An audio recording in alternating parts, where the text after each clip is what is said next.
Сайн бацхан уу, намайг хоёрсон гэдэг би M Design Academy интерьер дизайны 1 жилийн ангийг сураад өгсөн.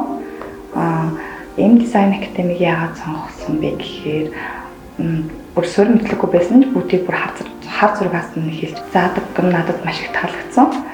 Тэгээд энд суралцах явцдаа бүтэн нэг айлын интерьерийг гаргасан байгаа. Интерьерийн мэргэжил нь тавилгын салбар руу гол чиглэсэн байдаг. Тийм учраас би тавилгын компанид тавилгын дизайны мэргэжлэр ажиллаж байгаа. Миний мэргэжлийн гол чиг үүргэн гэх юм бол захиалагчтайгаа очиод хэмжээг нь аваад өнгө дизайныг нь ярилцсан.